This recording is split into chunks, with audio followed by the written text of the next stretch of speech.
الحمد لله رب العالمين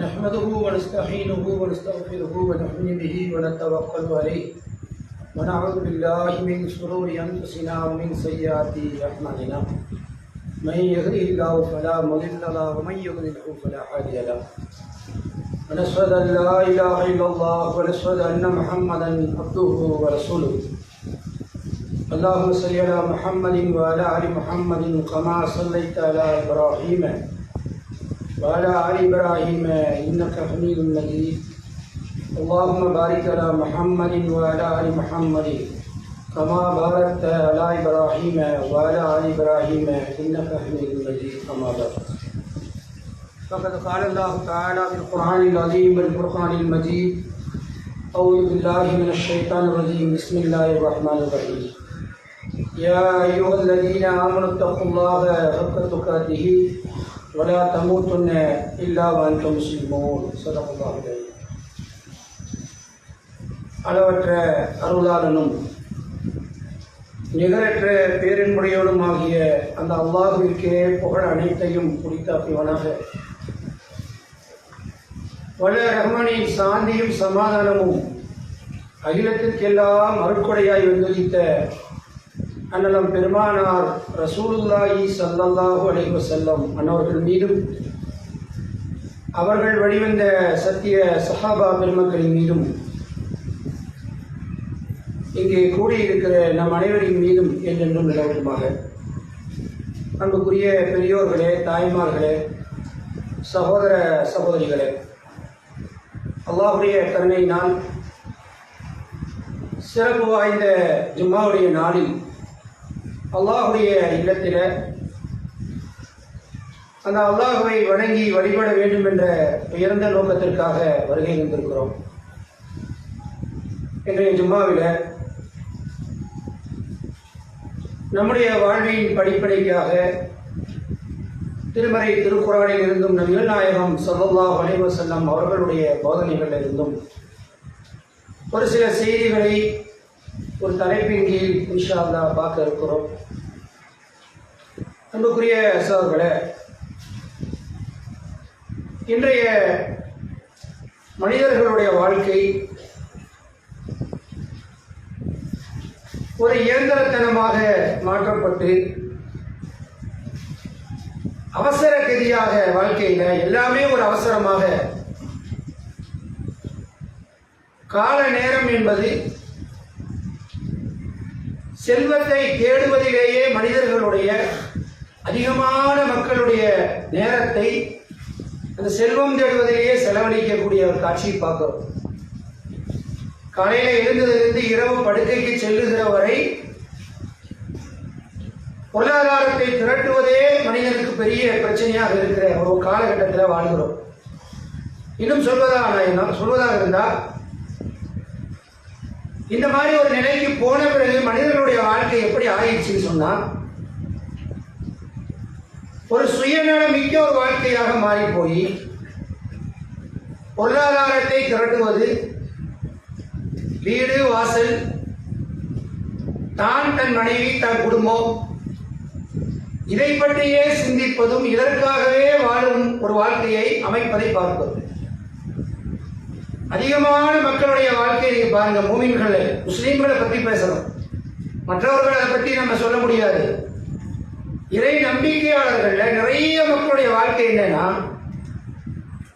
நானே, என் குடும்பம், என் குழந்தை, என் மனைவி, மக்கள், என்னுடைய செல்வம், என்னுடைய வியாபாரம், நான் இப்படியே வாழ்ந்து எதை பற்றியும் நான் கவலைப்பட போவதில்லை. பக்கத்தில் இருப்பவரை பற்றியோ சமூகத்தை பற்றியோ நான் யார், எனக்கு என்ன, அடுத்து என்ன எனக்கு மிகப்பெரிய பொறுப்பு என்பதை பற்றியோ சிந்திக்க மறந்து இதுதான் சரியான ஒரு பாதை, நான் வணங்குகிறேன், நான் நோன்பு வைக்கிறேன், நான் ஹஜ் செய்கிறேன், எனக்கான விவாதத்துகளை நான் செய்கிறேன், அதுதான் சிறந்தது என்ற அடிப்படையில் தான் அதிகமான மக்கள் வாழ்வதை பார்க்கிறோம்.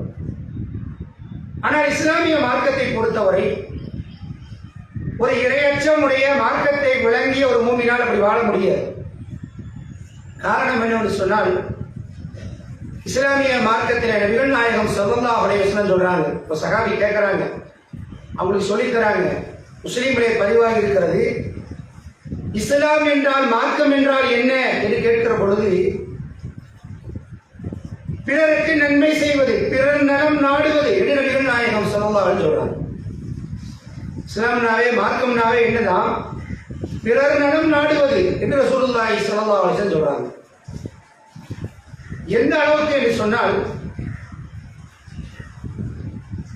கொடுமை புரிவனுக்கும் கொடுமைக்கு உள்ளாக்கப்பட்டவனுக்கும் உதவி செய் என்று ரசூல் சொல்றாங்க. சஹாபாக்களுக்கு ஆச்சரியம். பாதிக்கப்பட்டவனுக்கு உதவி செய்வது யதார்த்தமான விஷயம். பாதிக்க செய்யறான் பாருங்க, கொடுமை புரிகிறானா இல்லையா, அவனுக்கும் உதவி செய் அப்படின்னு சொல்றாங்க. அது என்ன அப்படின்னு சொன்னா, பாதிக்க செய்யறான் பாருங்க, அவனை, அந்த கொடுமை புரிபவனை கொடுமையிலிருந்து தடுத்து விடு என்று ரசூலுல்லாஹி ஸல்லல்லாஹு அலைஹி சொல்றாங்க. பாதிச்சவனுக்கு உதவி, பாதிக்க செய்யறவனை அந்த பாதிக்க செய்யாமல் அவனை அந்த தப்பான வழியிலிருந்து தடுப்பது, ஒருவரை அந்த தீமையில் விழாமல் தடுப்பது, இதை கூட ஒரு இபாதத்தாக, ஒரு கடமையாக மாற்றும்பவர்.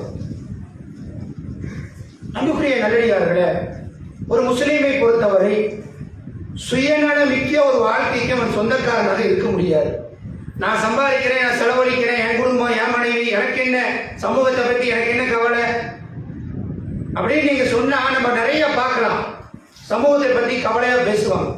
இங்க பலஸ்தீன் அப்படி ஆயிடுச்சு, இங்க இதாயிடுச்சு, நம்ம மக்கள் சரியில்லை, அவங்க இப்படி கஷ்டப்படுறாங்க. நீங்கள் என்ன செய்கிறீர்கள்? இந்த மார்க்கத்திற்காக, இந்த சமூகத்திற்காக, பாதிக்கப்பட்ட மக்களுக்காக உங்களுடைய செயல்பாடு என்ன?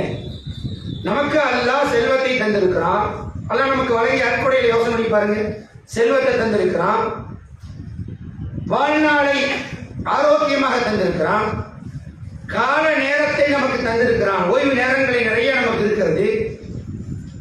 இன்னும் நமக்கு கல்வியை, சிறந்த கல்வி ஆற்றலை பற்றி புரிந்து கொள்ளக்கூடிய ஆற்றலை எல்லாம் தந்திருக்கிறான். இவைகளை எல்லாம் வைத்து நாம் என்ன செய்தோம்? நமக்கே நம்ம பயன்படுத்திக்கிறதா? என் குடும்பத்துக்கு, என் மனைவிக்கு, என் குழந்தைக்கு, இதுதான் வாழ்க்கையா? அப்ப யோசிச்சு பாருங்க. இன்னும் அதிகமாக இளைஞர்களாக இருக்கிறோம். இது அருமையான தருணம். இந்த மார்க்கத்திற்காக நாம் எடுத்து வைக்கிற ஒவ்வொரு ஸ்டெப்பும் தான் நாளைக்கு நம்ம உலகத்துக்கும் சரி, ஆகத்துக்கும் சரி, அல்லாஹ்விடம் நம்மை நெருக்கி வைக்கின்ற ஒரு விஷயங்கிறத நம்ம மறந்துவிடக் கூடாது. அன்புக்குரிய நல்லடியார்களே, அல்லாஹ் தஆலா திருமறை குர்ஆன்ல நீங்க பாருங்க. இப்ப குர்ஆனை வீட்டுக்கு போன நீங்க எடுத்து பார்க்கணும். ஒவ்வொருத்தரும் அன்-நிஸா 4வது அத்தியாயம் 36வது வசனம் எடுத்து பாருங்க. வஅபுதுல்லாஹ், அல்லாஹ் சொல்றான், அல்லாஹ்வை வணங்குங்க. வலா துஷ்ரிக் பிஹி ஷைஆ, அல்லாஹ் இணை வச்சார். சொல்லிவிட்டு அல்லாஹ் என்ன சொல்றாங்க? பெற்றோர்களுக்கு நன்மை செய்யுங்க. 9 வேத அல்லாஹ் சொல்றான். எடுத்து பாருங்க.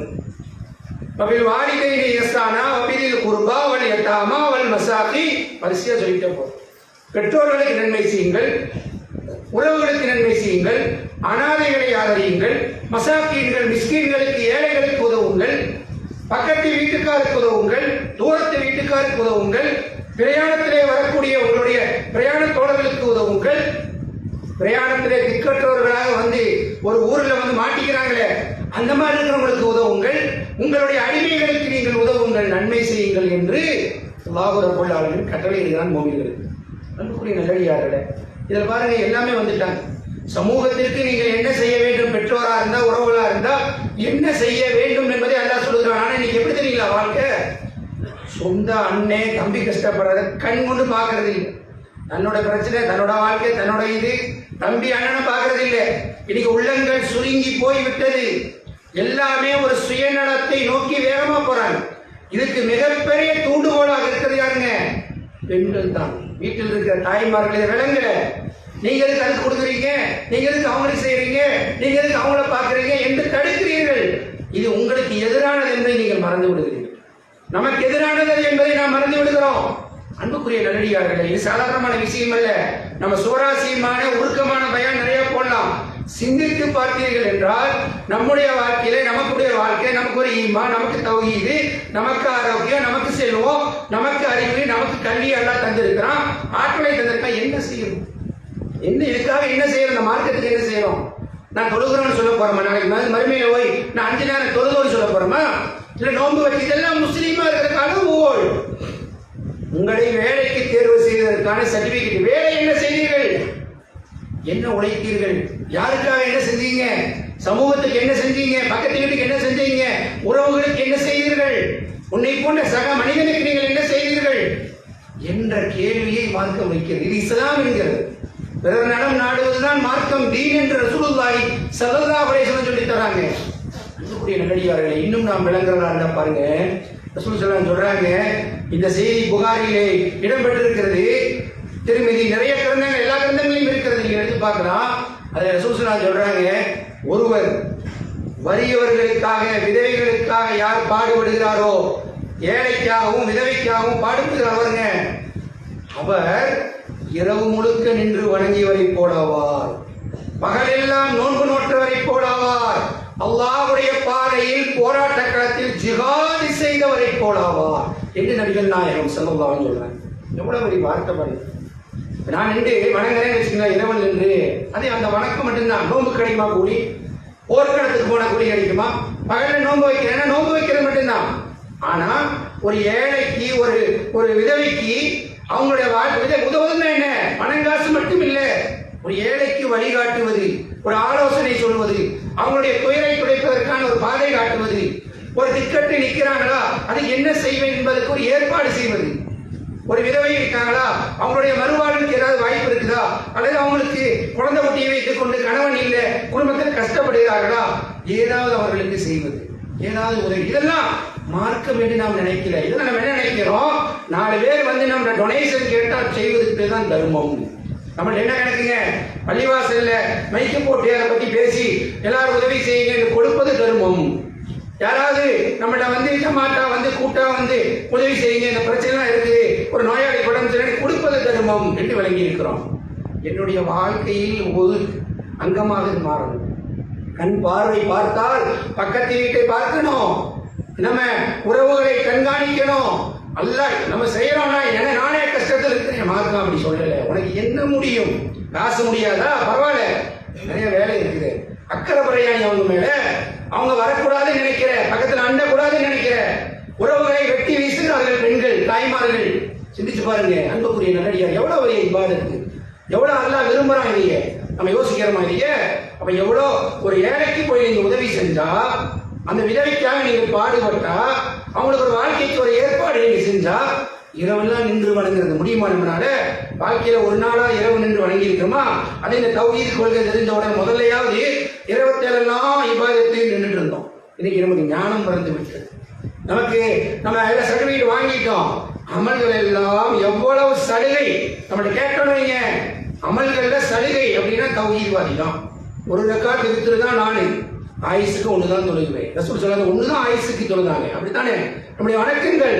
சுபவுக்கு எழுந்தவுடன் தொழுது கொள்ளலாம். எல்லா சலுகையும் நமக்கு தெரியும். ஏதாவது வயிற்றுல பிரச்சனை, நோன்பு வைக்க வேண்டியது இல்லை. அந்த காலத்துல கஷ்டமா இருந்தால் அவ்வளோ நோன்பு போயிடும். அது இன்னைக்கு இல்லை, முக்தி அடைந்து விட்டோம். பல விஷயங்களை நீங்க பாருங்க. தொழுகையா ஜமாத்தா ஒரு காலத்துல ஓடனே, இன்னைக்கு பரவாயில்ல போய் ஜமாத் போட்டுக்கலாம், வருதா இல்லைங்களா? அப்ப அந்த மாதிரி நிலைக்கு பின்வாங்கி கொண்டிருக்கிறோம். அப்ப இரவெல்லாம் நின்று வணங்கு, பகலெல்லாம் நம்ம நோன்பு வைக்கிறது எவ்வளவு பெரிய நன்மை. அல்லாஹ்வுடைய பாதையில் ஜிஹாது செய்வதற்கான வாய்ப்பு இருக்குதா? ஒரு ஏழைக்கு உதவி செய்யும், வறியவருக்கு போய் ஏதாவது செய்ய, ஒரு விதவைக்கு ஏதாவது உதவி, அவ்வளவு பெரிய சவாபு. அன்புக்குரியவர்களை சிந்திச்சு பாருங்க. இஸ்லாமிய வரலாற்றுல எவ்வளவோ தியாகங்கள் நடந்திருக்கிறது. அந்த தியாகத்துல கியாமத் நாள் வரை மறக்க முடியாத தியாகங்கள் சிலது இருக்குது. அது என்ன தெரியுங்களா? பாருங்க, மக்கால இருந்து அப்படியே எல்லாத்தையும் இழந்து விட்டு அவர்கள் அப்படியே முஹாஜிர்கள் அங்க போறாங்க. மக்காவாசிகள் சஹாபாக்கள் அங்க போறாங்க மதீனாவுக்கு போனா அவர்கள் என்ன செய்யறாங்க? யாரோ வந்துட்டாங்க, நமக்கு என்னன்னு இல்லை, அரவணைத்தார்கள். இஸ்லாமிய வரலாற்றுல மறக்கவே முடியாது, உலக வரலாற்றுல அரவணைத்தார்கள். அவங்களை அரவணைச்சு அவங்களுக்கு என்ன செய்யறாங்க? ரசூல் ஸல்லல்லாஹு அலைஹி வஸல்லம் வச்சு ஆலோசனை நடக்குது. வந்தவங்களுக்கு முதல் ஏற்பாடு என்ன? எல்லாம் சாப்பிடணும். யாருக்கு 2 பேருக்கு உணவு இருக்குதோ 3ஆவது ஒருத்தர் கூட்டிப்பாங்க. 3 பேருக்கு உணவு இருக்குதா 4ஆவது ஒருத்தர் கூட்டிப்பாங்க.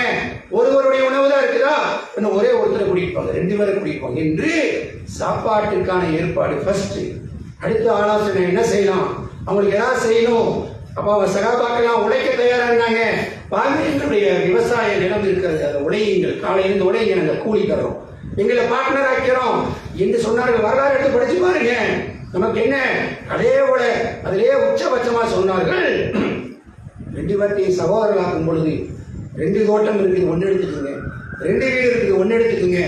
நான் இந்த பொருள் இருக்குது, வச்சுக்கோங்க, பாதி தர வச்சுக்கோங்க என்று அரவணைத்தார்கள். பாருங்க, இதுல இன்னும் சொல்றதா காசு மட்டும் இல்லைங்க. அப்துல் ரஹ்மான் பின் அவுஃப் ரலியல்லாஹு ரசூல் ஸல்லல்லாஹு அலைஹி வஸல்லம் ஒரு தோழரோட சேர்த்து வைக்கிறாங்க. அவர் பெரிய வியாபாரி, மக்காவின் வியாபாரி. அந்த அப்துல் ரஹ்மான் பின் அவுஃப் ரலியல்லாஹு என்ன செய்யறாங்கன்னா, அந்த தோழர்கிட்ட சொல்றாங்க, தோழரே எனக்கு எந்த உதவி வேண்டாம், எனக்கு சில பொருள் என்கிட்ட இருக்குது, மதீனாவினுடைய வியாபார தலத்தை மார்க்கெட்டை என்கிட்ட காட்டுங்க அப்படிங்கிறாங்க. அவங்களுக்கு தெரியாது மதீனாவில் எது எங்க இருக்கு. திருப்பூர் வந்திருக்காரு, வட மாநிலத்திலிருந்து வந்திருக்காரு. எது காதர்பேட்டை அவருக்கு தெரியுமா, பிசினஸ் ஏரியா எது அவருக்கு தெரியுமா, தெரியாது. அதை காட்டி கொடுங்கள் அப்படிங்கிறாங்க. அதை கொண்டு போய் காட்டி கொடுக்குறாங்க. பெரிய வியாபாரியா மாறுறாங்க. அப்ப என்ன தெரியுது, ஒரு ஆலோசனை, ஒரு நண்பனா இருக்கிறான், ஒரு தடுமாறிட்டு இருக்கிறான், அவனுக்கு ஒரு ஆலோசனை சொல்லி ஒரு வழிகாட்டுவது கூட என்ன மார்க்கத்துல மிகப்பெரிய ஒரு வணக்கம். இந்த மாதிரி செஞ்சதுனால நீங்க எடுத்து பாருங்க, சூரத்து தௌபா 9வது அத்தியாயம் 100வது வசனம் எடுத்து பாருங்க. அல்லாஹ் சொல்லுகிறான், என்ன சொல்லுகிறான், சாபிகூன அவ்வலூன மினல் முஹாஜிரீன வல் அன்சார். சாபிகூன அவ்வலூன மினல் முஹாஜிரீன வல் அன்சார். முந்தியதில் முதலானவர்கள் யாரே, முஹாஜிர்கள், அன்சார்கள், மக்காவாசிகள், மதீனாவாசிகள் என்று சொல்லி அவர்களை அல்லாஹ் அவர்களை பின்தொடர்ந்தவர்கள் என்று சொல்லுகிறான். ரலியல்லாஹு அன்ஹும் வரதுவான். அவர்களை நான் பொருந்திக் கொண்டேன், அவர்களை என்னை பொருந்திக் கொண்டார்கள். எவ்வளவு பெரிய கூலி, உதவி செய்தார்கள். அந்த மாதிரி ஒரு பண்பை இஸ்லாம் வளர்க்குது. இது வேணுங்குது, இது ஒரு மூமெண்ட்டை இருக்கணுங்குது. அன்புக்குரிய நல்லடியார்களே, அப்ப அப்படித்தான் நம்முடைய வாழ்க்கை செல்லுகிறதா என்பதை எண்ணி பாருங்கள். நம்ம அப்படி செய்யறோமா, அப்படி உழைக்கிற நம்ம காசு பணம் இல்ல, வெறும் உதவி என்பது காசு பணம் அல்ல, நேரத்தை செலவழிப்பது பெரிய விஷயம். இன்னும் இதுல சொல்லும் பொழுது நிறைய பேருக்கு என்ன தெரியும் பிரச்சனை, இப்படித்தான் இவன் எப்படி குழப்பெல்லாம் எடுத்துட்டு அலையுவான் அப்படின்னு சொல்லி உங்களை குடும்பம் பேசும், உங்களை கூட்டுவார்கள். நீங்கள் செய்யக்கூடிய கூலி அவ்வாறு அங்க போய் வருத்தப்படுவார்கள். அன்புக்குரியவர்களே, இதில் இன்னொரு விஷயத்தை நம்ம பார்க்கணும். நிறைய சகோதரர்கள் இந்த மாதிரி இயக்கம் பணியில் வந்துட்டு தங்களை இழந்து விடுகிறார்கள். இது மிகப்பெரிய தவறு. என்ன செய்யக்கூடாது, பேலன்ஸாக இருக்கணும். நீ என்ன அல்லாவுக்காக சமூக பணி வேலை செய்யறேன்னு சொன்னா, ஒருத்தருக்கு உதவ வரேன்னா உன்னை நீ காத்துக் கொள்ள வேண்டும். பிறரிடத்துல கையேந்திர மாதிரியோ வாங்கிட்டு கொடுக்கல, அப்படி பண்ணிட்டான் இப்படி பண்ணிட்டான்னு சொல்லி சோம்பேறியாக மாறுவதை, பொது வேலைக்கு வந்துட்டு அந்த பொது வேலையை தன்னுடைய ஆதாயத்திற்காக பயன்படுத்துகிற மோசமான ஒரு சூழல் இந்த தௌஹீத் வட்டத்தில் இருக்குது. அதை மறந்துவிட வேண்டும். நம்ம அல்லாவுக்காக உழைக்கணும், அல்லாவுக்காக செய்யணும். நம்மளால எது முடியுமோ அது, நேரத்தை தர முடியுமா, உழைப்பை தர முடியுமா, பொருளாதாரத்தில் கொஞ்சம் தர முடியுமா, ஆலோசனை சொல்ல முடியுமா, ஏதாவது ஒன்று. ஆனால் சமூகத்திற்காக கண்டிப்பாக சமூக பணியை செய்தாக வேண்டிய கட்டத்திலே ஒவ்வொரு மூவிலும் இருக்கிறோம். அது மிகப்பெரிய இடத்திலே அல்லாஹ்விடத்தை நம்மை நெருக்கி வைக்கும் என்பதை நாம் மறந்துவிடக்கூடாது. இந்த உதவியில பெரிய உதவி எதுங்க, நாம சம்பாதிக்கிறோம், இரவு பகலா பார்த்து நஷ்டம் அடைஞ்சிடக்கூடாது. நல்லாவே சொல்றான், நஷ்டமடைந்து விடுமோ என்று அஞ்சுகிற வியாபாரம் அப்படின்னு என்ன அர்த்தம், வியாபாரத்தில் நஷ்டம் வரதுக்கு வாய்ப்பு இருக்கு. வியாபாரத்தை திட்டமிட்டு கஷ்டப்பட்டு இரவு விழிச்சு கொஞ்சம் கொஞ்சமா நாம சேர்த்து செல்வத்தை திரட்டுறோம். இந்த செல்வத்தை மனம் முவந்து சக மனிதனுக்கு தருகிறோம். தேவையுடையவனுக்கு, கஷ்டப்படுறவனுக்கு, ஏழைக்கு, அனாதைக்கு, யார் யாருக்கு தேவையோ அவங்களுக்கு கொடுக்கிறோம்னா இது அல்லாஹ்வுக்கு பெரிய கூலிய. நான் வணங்கினா எனக்கு அது எனக்கு சுயநலம் இருக்குது. என்ன சுயநலம் இருக்குது, ஒருவருக்கு கொடுத்து உதவுறோம். நான் சம்பாதிச்ச காசு. அன்புக்குரியவர்களே, இந்த செல்வத்தை பொறுத்தவரை நீங்க பாருங்க, யோசிச்சு பாருங்க. செல்வத்தை அல்லாஹ் எப்படி தர்றான், எல்லாத்தையும் ஒரே மாதிரி அல்லாஹ் உலகத்துல வைக்கல. நீங்க முஸ்லீம்லயே எடுத்துக்கிட்டாலும் சரி, உலகம் பொதுவாக வச்சுக்கிட்டாலும் சரி, சிலரை எங்கேயோ கொண்டு போய் அல்லாஹ் வச்சிருக்கான். கோடிகளுக்கு அதிபதி, லட்சத்துக்கு அதிபதி, பல வாகனங்கள், பல தொழில் நிறுவனங்கள், பல பொருளாதார வளர்ச்சி, இப்படி எல்லாம் வச்சிருக்கான். சில பேரை தன்னிறைவாக்கி வச்சிருக்கிறான், சம்பாதிக்கிறாங்க, ராகத்தா இருக்கிறாங்க, எந்த பிரச்சனையும் இல்லை. சில பேர் அல்லாஹ் வச்சிருக்கான். எப்படி இருக்கிறாங்க, அடிப்படைக்கு போராட்டம், உணவுக்கு பிரச்சனை. நம்ம ஊரை பொறுத்தவரை உணவுக்கு பிரச்சனை இல்லை, அல்லாஹ் விரும்பியில. எப்படி இருக்குது, அடிப்படைக்கு போராட்டம். குழந்தைக்கு உடை வாங்குவது, படிக்க வைக்கிறது, மருத்துவம் பார்க்கிறது. ஒரு ஏழை வீட்டில் திடீர்னு ஒரு மருத்துவ செலவு வந்தா செய்யற நிலைமை இருக்குங்களா, அது இந்த மாதிரி சூழல இருக்கிறதா இல்லை. அப்ப ஏழைக்கு ஒரு பெண் குழந்தைய திருமணம் செய்து கொடுப்பதா இருந்தால் அல்லது இந்த மாதிரியான அடிப்படையான தேவைகள், வாடகை கொடுக்க முடியல, நோய் நொடி பார்க்க முடியல, உடைகள், உணவுக்கு திண்டாட்டமான ஒரு சூழல்ல நிறைய மக்கள், அதிகமான மக்கள் வாழக்கூடிய காட்சி பார்க்கிறோம். அப்ப இந்த மாதிரி இருக்கும்போது அல்லாஹ் கணக்கின்றி தருகிறான். அப்ப நம்ம யோசிக்கணும், ஒருத்தருடைய செல்வம் இருக்கிறது என்று சொன்னால் அவர் நினைக்கிறார் நம்ம நாலேஜ் நம்ம தான் பண்ணணும் அப்படின்னு ஒரு மூமி நினைக்கலாமா? நல்லா நம்ம வழங்கிக்கணும். அல்லாஹ் சோதனைக்காக வைக்கிறான். நம்மளை விட டேலண்டானவர்கள், நம்மளை விட தொழில் திறமையானவர்கள் பலர் என்ன செய்யறாங்க? வேலைக்கு போய் கொண்டிருக்கிறார்கள், பின்தங்கி இருக்கிறார்கள், தோற்று போயிருக்கிறார்கள். அப்ப எதனால இது நடக்குது? இது அல்லாஹ் வைக்கிறான். நான் எனக்கு திறமை வேணும், அதனுடைய தொழில்களில் நுட்பம் வேணும், உழைக்கணும் எல்லாம் ஓகே. இதையெல்லாம் நம்மை விட அதிகம் பெற்றவர்கள் இந்த வியாபாரத்தில் ஜெயிக்க முடியல, தொழிலில் மேல போக முடியல. அப்ப நம்மளை எல்லாம் மேல கொண்டு போறாங்க. என்ன காரணம்? இது அல்லாஹ் சொல்றான், நாடியவர்களுக்கு கணக்கின்றி தருகிறேன், நாடியவர்களுக்கு என்ன செய்யறேன்? சுருக்கியும் விடுகிறேன். அவனுடைய இது சோதனை, டெஸ்டுக்காக அல்லாஹ் என்ன செய்யறான்? கொடுக்கிறான். நம்ம கையில கொடுக்கிறாங்கிறத மறந்துடக்கூடாது. இன்னும் யோசிச்சு பாருங்க, அதான் இப்படி கொடுக்கிறான். அன்புக்குரியவர்களே, பல லட்சங்களை எல்லாம் நமக்கு தருகிறான், பல கோடிகளை தருகிறான், பல ஆயிரக்கணக்கான ரூபாய் தருகிறான் அப்படின்னு சொன்னா இதுல நம்ம என்ன செய்யறோம்? நீங்க பாருங்க, உதாரணமா வீட்டுல மனைவி இருக்காங்க, குடும்ப செலவுக்கு காசு கொடுக்கணும். நான் பல லட்சங்களுக்கு அதிபதி, எனக்கு வருமானம் பறக்கத்தா இருக்குது. வீட்டுக்கு தேவை எவ்வளவு தேவை? மாசத்துக்கு எடுத்துக்கிட்டா ஒரு வாரம் 10,000 ரூபாய் செலவழித்தா கூட மாசம் ஒரு 40,000 தேவை. நான் என்ன செய்யறேன்? மாசம் ஒரு 5 லட்சம் ரூபாய் செலவுக்கு கொடுப்பேனா?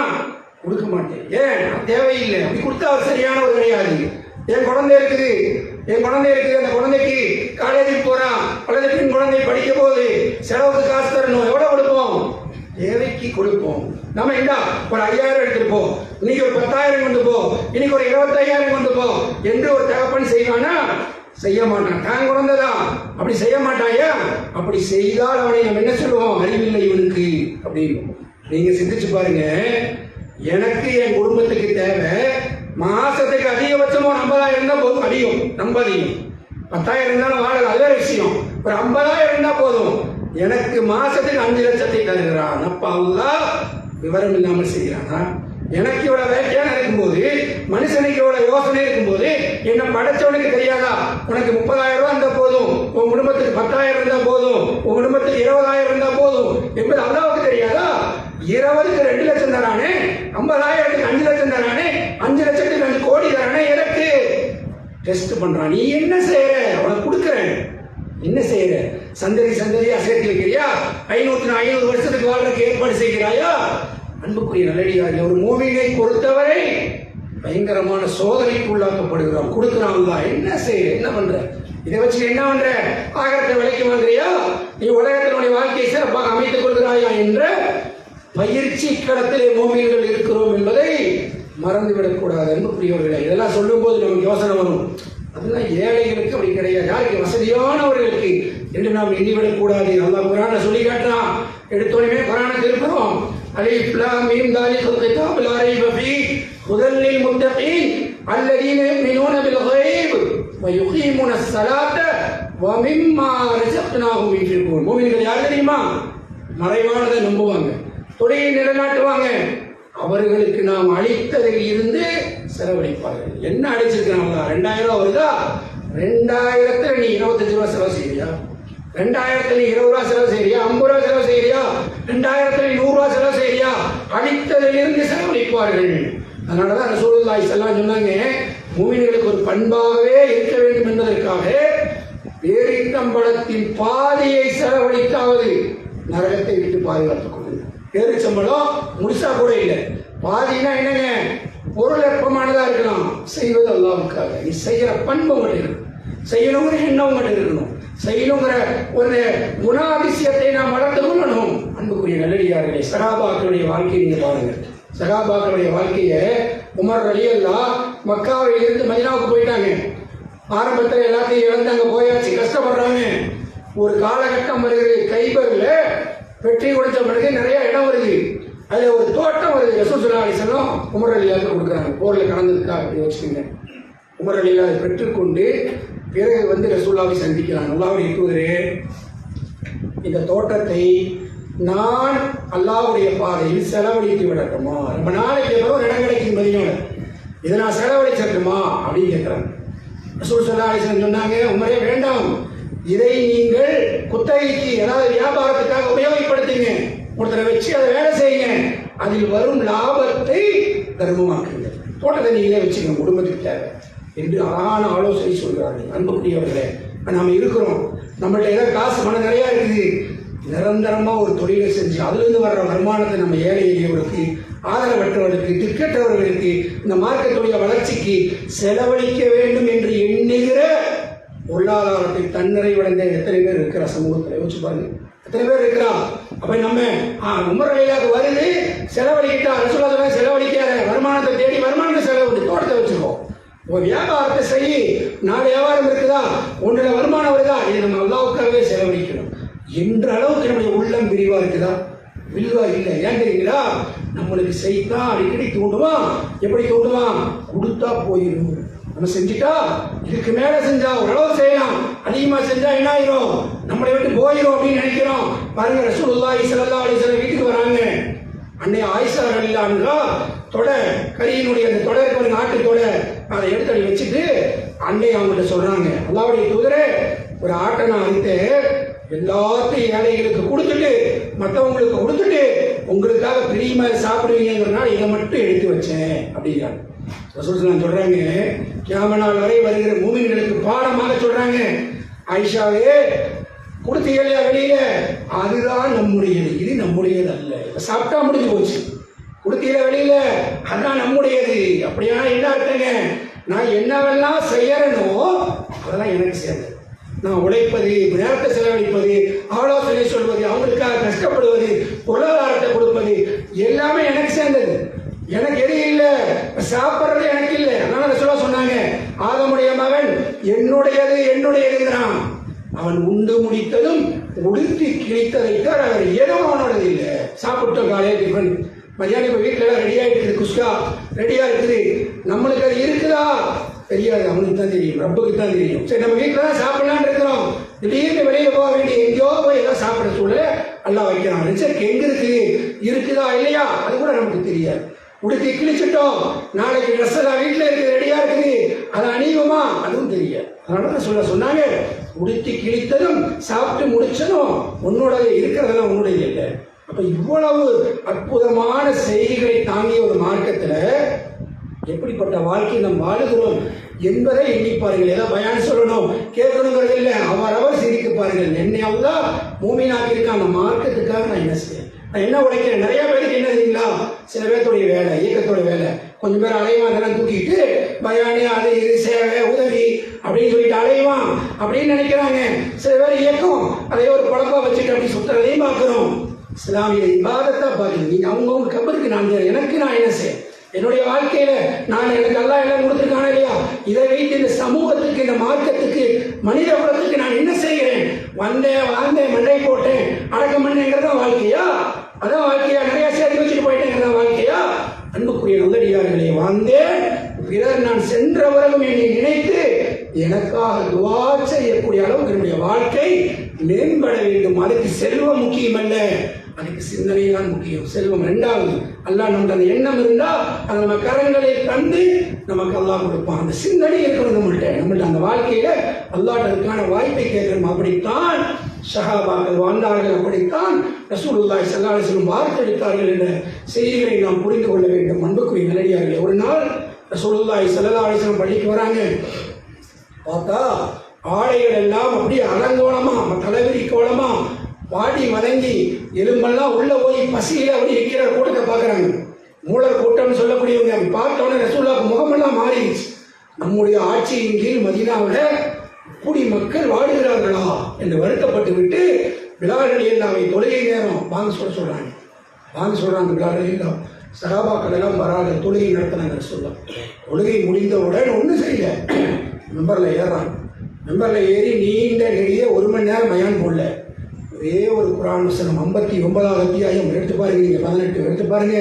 அதில் ஏறி ஓதுகிறார்கள். எப்படி ஓதுறாங்க? யா அய்யுஹல்லதீன ஆமனூ, இறை நம்பிக்கையாளர்களே, ஆண்களே, பெண்களே, பாத்திமாக்களே, ஆயிஷாக்களே, அப்துல்லாக்களே, அப்துல் ரஹ்மானே என்று அல்லாஹ் அழைத்து சொல்கிறாங்க. அதாவது ரசூல் ஸல்லல்லாஹு அலைஹி வஸல்லம் கூப்பிட்டு அந்த வசனத்தை ஓதி காட்டுறாங்க. வல்ல யா அய்யுஹல்லதீன ஆமனூ தக்குல்லாஹ் அல்லாஹ் பயந்துக்குங்க. தன்னொரு நஷ்டமாக கிராமத்தில் நாளைக்காக என்னத்தை வச்சிருக்கிற, ரெடி பண்ணியிருக்கிறத பார்த்துக்கணும். அது இந்த கேள்வி நமக்கும் தான். நாளைக்கு என்ன வச்சிருக்க, இன்னைக்கு வந்து மலக்குள் மௌத் சலான்னு சொல்லிட்டா நாளைக்கு என்ன ரெடியா வச்சிருக்கிற, சந்திக்க அல்லாஹ் சந்திக்க என்ன ரெடியா இருக்கு, என்ன என்கிட்ட இருக்குது என்பதை பார்த்துக் கொள்ளுங்கள் என்ற வசனத்தை அல்லாஹ்வுடைய தூதர் ஓதி காட்டுறாங்க. ஒன்றும் செய்யல, சகாபாக்கள் எல்லாம் கலைந்து சென்று வீட்டில் இருக்கிறதெல்லாம் எடுத்துட்டு வர்றாங்க. கொண்டு வந்து குமிச்சா பள்ளிவாசலை கூட உயரமாகிவிட்டு உயரத்துக்கு எல்லாம் பொருட்கள் பேரிச்சம்பழம் அது மாவு என்னென்னலாம் அன்னைக்கு இருக்குமோ துணிமணிகள் எல்லாம் வருது, பகிர்ந்து கொடுக்குறாங்க. ரசூலுல்லாஹ்வுடைய முகம் மலர்கிறது. அன்புக்குரிய நல்லடியார்களே, அப்ப இப்படித்தான் சஹாபாக்களுடைய பண்பு இருந்தது என்பதை மனதில் கொண்டு நாம் என்ன செய்யணுங்க, இந்த மாதிரி பாதிக்கப்பட்ட மக்களுக்காக உழைக்கக்கூடிய அவங்களுக்கு உதவக்கூடிய நல்ல பண்பை நம்ம வளர்க்கணும். இப்போ பாருங்க, பக்கத்தில் கேரளாவில் என்னாச்சு பார்க்குறோம், எல்லாம் எவ்வளோ பெரிய சேதம். காலையில் சுபுவுலைங்க இமாம் அனௌன்ஸ் பண்ணுறாரு, எல்லாம் பாதுகாப்பாக இருங்க, ஒரே தண்ணி வந்துட்டு பிரச்சனையாக இருக்குதுன்னு நைட்டு பண்ணுறாரு. சுபுவுல அந்த பள்ளிவாசல் அந்த இமாமோட போயிட்டாங்க. அப்படி எங்கே போனாங்க, மண்ணில் புதைந்தவர்கள் நிறையா, கிடைத்தவர்கள் சிலர், வெறும் சேதாரம், எல்லாம் ஏழை எளிய மக்கள், நடுத்தரமான மக்கள் பூரா அப்படி போயிடுச்சு. எவ்வளோ பேர் போச்சு என்னங்கிறதெல்லாம் சரியான விவரம் இல்லை. ஆனால் நூற்றுக்கணக்கில் 500 குடும்பம் 2000 குடும்பம் மாற்றி சொல்கிறான், வெறும் இழப்புக்குள்ளாக இருக்காங்க. அந்த மக்களுக்காக துவா செய்வதோடு அவங்களுக்காக ஏதாவது திரட்டப்படக்கூடிய பொருளாதாரம் நம்முடைய சகோதரோடு செய்கிறாங்க. நம்மால் இயன்ற அளவு அதெல்லாம் நம்ம செய்யணும். என்ன காரணம் அப்படின்னு சொன்னால், யாருக்காவது துன்பத்தை நீக்குவதற்கு நாம் உழைத்தால் அல்லாஹ் நமக்கு வருகிற சிரமங்களை நீக்குகிறான். இதை நம்ம மறந்துடக்கூடாது. ஒருத்தருக்காக வேண்டி நம்ம உழைக்கிறோம், கஷ்டத்தை நீக்கிறோம்னா நமக்கு வர துன்பம் இருக்கு பாருங்க, அதனை அல்லாஹ் நீக்குகிறான் என்று நபிகள் நாயகம் ஸல்லல்லாஹு அலைஹி சொல்றாங்க. அப்படியானால் நம்ம என்ன செய்யணும், நம்ம இருக்கிற ஒரு கெட்ட பண்பு என்ன தெரியுங்களா, நம்ம நண்பன், நம்ம உறவு, நம்ம தம்பி, நம்ம அண்ணன், நம்ம தூரத்தில் இருக்கிறவன் எல்லாம் வந்து கேட்கட்டும், வந்து என்கிட்ட கேட்கணும், அவன் கேட்கணுமில்ல, அவன் என்கிட்ட பேசணுமில்லோ அப்படிங்கிறோம். பேச வேண்டியது என்ன காரணம், செய்வது அல்லாஹ்வுக்கு. அல்லாஹ் குர்ஆன்ல சொல்ற மூமின்களுடைய பண்பு என்ன தெரியுமா, நாங்கள் செய்வதெல்லாம் அல்லாஹ்வுடைய திருமுகத்திற்காக. எதுக்குமே கஷ்டப்படுறானா, துன்பப்படுறானா, நோய் இருக்கிறானா, சென்று உதவி செய், அன்னால் அவை செய், அவனுக்கு உதவி செய், அவனுக்கு கொடு என்று நபிகள் நாயகம் ஸல்லல்லாஹு அலைஹி வஸல்லம் கற்றுத்தருகிறார்கள். அந்த வாணியை நம்முடைய வாழ்க்கையை நடைமுறைப்படுத்தி அல்லாஹ்வுக்கு பிரியமானவர்களாக நாம் ஒவ்வொருவரும் மாறுவதற்கு அல்லாஹ் ரப்பல் ஆலமீன் நம் அனைவருடைய வாழ்விலும் தௌஃபீக் செய்வானாக என பிரார்த்தித்தவனாக முதலாவது உரையை நிறைவு செய்கிறேன்.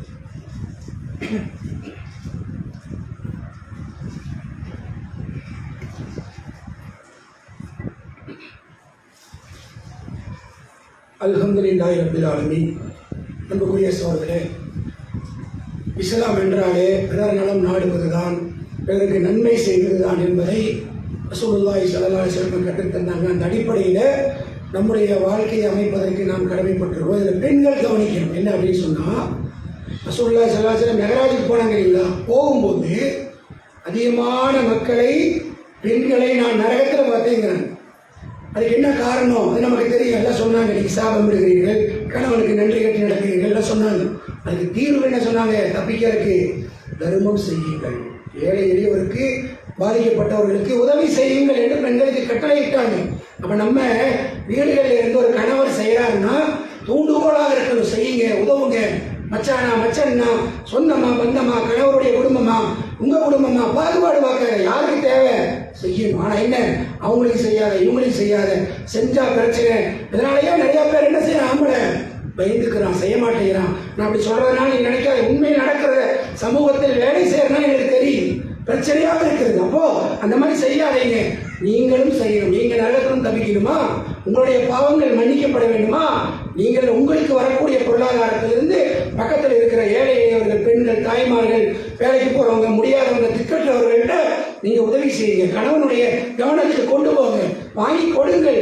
இது உங்களை உயர்த்தும், உங்களை பெரிய இடத்துக்கு கொண்டு போகும். இன்னும் சொல்றதா இருந்தால், நமக்கு வரக்கூடிய முசீபத்துகளுக்கு வருங்க, நோய் நொடிகள், இதிலிருந்து நம்மை பாதுகாக்கும். நம்ம மறந்துடக்கூடாது. நமக்கு வரக்கூடிய ஆபத்துகள் இருந்து நம்மை தற்காக்கிறது எதுனா தர்மம் தான். அடுத்தவங்களுக்கு செய்யக்கூடிய ஒருத்தர் நம்மளை தூற்ற வேண்டியதில்லை, கொடுத்தீங்கன்னா அவங்க உள்ளம் குளிர்ந்தால், அவர் உள்ளம் குளிர்ந்தால் அல்லாஹ் நம்மை பார்க்கின்றான், இரக்கத்தோடு பார்க்கிறான் என்பதை நாம் மறந்துவிடக்கூடாது. நம்ம பார்க்குறோம், ரசூல் ஸல்லல்லாஹு அலைஹி வஸல்லம் சொல்லி தந்தாங்க. ஒரு பாதையில் போறார், பாலைவனத்தில் தாகம் ஏற்படுது, பார்க்கிறார், ஒன்றுமில்லை, கிணத்துக்குள்ள இறங்கி தண்ணி குடிக்கிறாரு. மேலே வந்து பார்த்தா நாய் தாகத்துக்காக நிற்கிது, ஒரு வசதியும் இல்லை. கால் உரையை கலட்டி தண்ணியை முக்கி மேலே வந்து நாய்க்கு கொடுக்குறாரு. இவருடைய பாவத்தை எல்லாம் மன்னிக்கலாம். ஒரு நாய்க்கு இறக்கம் காட்டினா எல்லாம் மன்னிக்கிறானா, மனுஷனுக்கு இறக்கம் காட்டினா எல்லாம் மன்னிக்க மாட்டானா, உதவ மாட்டானா? சிந்தித்து பார்க்க நாம் கடமைப்பட்டிருக்கிறோம். அன்புக்குரிய நல்லடியார்களே, இதெல்லாம் கேட்டவர்கள் கூட அசட்டையாக நாம் வாழக்கூடாது. ஏன்னா அல்லாஹ் குர்ஆனில் சொல்லுகிறான், மரண வேலை வந்தால் மனுஷன் என்ன சொல்லுவான்? அன்றைக்கா தொழுதுட்டு வரேன்னு சொல்ல மாட்டான். அன்பிக்கு மிம்மா ரஜக்னாகும் மின் கபடியா இறத்தி அகலக்குமல் மௌத் ஃபயக்கூல ரப்பி லௌலா அஹர்னி இலா அஜலின் கரீப் ஃபஸத்தக வகும் மினஸ் சாலிஹீன். கடைசி நேரம் வந்து முடிக்கிற போது என்ன சொல்றான்? யா அல்லாஹ், கொஞ்சம் சேஞ்ச் கொடுத்தா என்னுடைய செல்வத்தை எல்லாம் தர்மம் செய்து விட்டு, நோம்பு வச்சுட்டு இல்லை, தொழுதுட்டு இல்லை, தர்மம் செய்துவிட்டு நல்லவனாக வந்து விடுகிறேன். அல்லாஹ் சொல்றான், இதாஜாக அஜலுவா, என்னுடைய அஜல் வந்தால் தப்பிக்க முடியாது, முந்தாது பிந்தாது என்று அல்லாஹ் கைப்பற்றி விடுவான் என்கிற செய்தியை பார்க்கிறோம். அன்புக்குரியவர்களே, இந்த இடத்தில் நம்ம இடத்துல இருக்கிற செல்வம் இப்படியே இருக்காது. நாம சென்ற பிறகு நாம் அழகாக கட்டிய வீடு வாசல், நம்முடைய கார் வாகனம் எல்லாமே சில காலத்திற்கு பிறகு ஒன்றுக்கு உதவாமல் போகும், அல்லது யாராவது அதை அனுபவிப்பார்கள். பார்க்குறோமா இல்லைங்களா? இருக்கிற வரை நமக்கு நம்ம தான் இருக்கோம், நம்ம சந்தையாக இருக்கவங்களுக்கெல்லாம் உத்தரவாதம் இல்லை. அப்போ யாருக்கோ போகக்கூடிய ஒரு மாதிரி தான் ஒரு வாழ்க்கை அமைப்பே இருக்கிறது. இருக்கிற நேரத்தில் பரந்த மனப்பான்மையோடு நமக்காகவும் நம்முடைய குடும்பத்துக்காகவும் சக மனிதர்களுக்காகவும் உதவக்கூடிய நல்ல எண்ணம் கொண்டு வாழக்கூடியவர்களாக நாம் மாற வேண்டும். அல்லாஹ் ரப்புல் ஆலமீன் நம்முடைய பாவங்களை மன்னித்து யாரெல்லாம் இந்த சிந்தனை கொள்கிறார்களோ அவர்களுடைய வாழ்க்கையை அல்லாஹ் ரப்புல் ஆலமீன் எல்லா விதமான சிரமங்களை நீக்கி வரக்கத்தையும் ரஹமத்தையும் தந்தோடு புரிவானாக என பிரார்த்தனை செய்தவனாக நம்முடைய பாவங்களை மன்னித்து இந்த மார்க்கத்தை விளங்கி நடக்கக்கூடிய நல்ல தௌஃபீக்கை நம் அனைவருடைய வாழ்விலும் தருவானாக என பிரார்த்தித்தவனாக எனது இந்த ஜும்மா உரையை நிறைவு செய்கின்றேன். வாஹிரு தாவானா அல்ஹம்துலில்லாஹி ரப்பில் ஆலமீன். அஸ்ஸலாமு அலைக்கும் வரஹ்மத்துல்லாஹி.